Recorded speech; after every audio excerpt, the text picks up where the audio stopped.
Switch Daniel says, without your past, with Feds, are you 10% confident you make it and you're living that professional life? How good was you? I'm curious. It wasn't just that. It was also my, how can I say it? My attitude at the time, my mind state at the time. If it was in a better place, if probably I had better guidance, I would say 9 out of 10.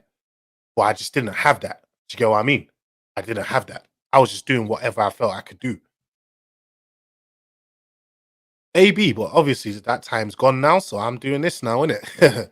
Is what it is. Seeing people that I know obviously doing their thing as well, it does hurt at times, but you know, that's life, man. That's life. Life teaches you lessons the hard way if you don't listen. That happens to a lot of young lads. Yeah, it does happen, man. It does. Like, I know a guy that, you know, I'm not even going to say his name, but I know a guy. It's crazy. It's actually crazy. I know one of my boys who lives literally right over there. When he was, how old was we then? 17, 18. First of all, he had Portsmouth come to his house. Was it? No, that wasn't the first team. He had Southampton come to his house. Southampton. This was in Southampton before they came to the Prem. The season before they came to the Premier League. They were looking for a right back. Southampton came to my boy's house with contract papers. We want to bring you to Southampton. We think you're a brilliant player. We want to bring you to Southampton. They brought the contract and everything. They wanted to sign him from our local team called Dulwich Hamlets for £500,000, 30% of which would have gone to his pocket. The remainder would have gone to Dulwich Hamlets. He had everything was there, contract there, everything.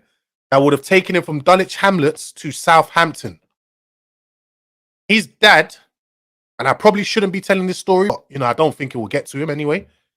His dad then said, no, I want a Premier League team to come and sign my son.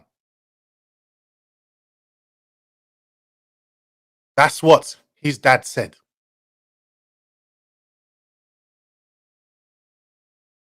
I couldn't believe that. I was like, bro, you need to call them back and bring them back to your house and sign that flipping contract. They didn't do that. Portsmouth came in, pre-contract. They actually signed a pre-contract agreement with Portsmouth. The next couple of days, or whatever it was, Portsmouth went into administration. Didn't sign with Portsmouth. He went and had a trial at Cardiff playing with Craig Bellamy and all those guys. They didn't necessarily like what they saw. And they just paid him for the preseason and sent him back.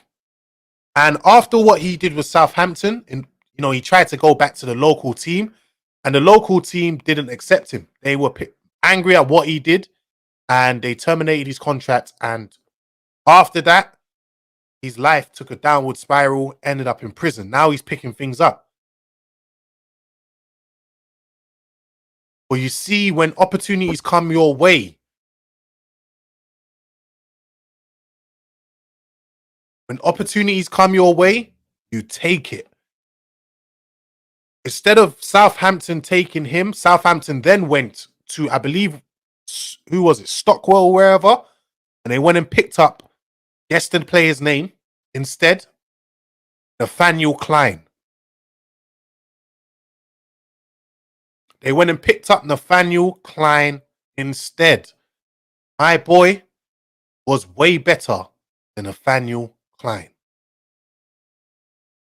He had the opportunity to go there. He missed that opportunity. They came with the contracts, everything. The representatives from Southampton and everything was right there in his house, ready to sign the contract. He would have pocketed over £100,000. He would have pocketed a nice contract that would have sorted him from life. Once you're in, you're in. From there, he could have, and not only that, the next season, Southampton went to the Prem. Southampton went to the Prem the next season.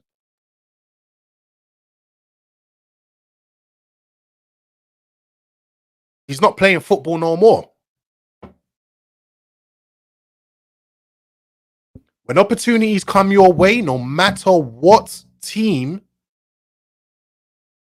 it is, take it. Because it's like being in a job. You know, when you go out for a job, you finish uni, they say you need experience. Football is similar. Once you get experience, especially with a team of Southampton's ilk, once you've got that experience, you're not going to not get a team after that. It's like a CV. You build up your CV from that point on. I'm sure at Southampton, he would have gone on to greater things. But they turned down Southampton because they were in the championship. They were too proud because Southampton were a championship team. I told him straight, bro, you played for Dulwich Hamlets. They're a Conference South team. Why are you so proud to go to a championship team?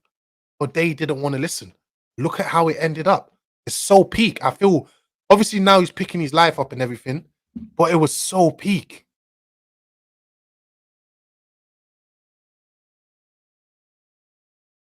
It was so peak.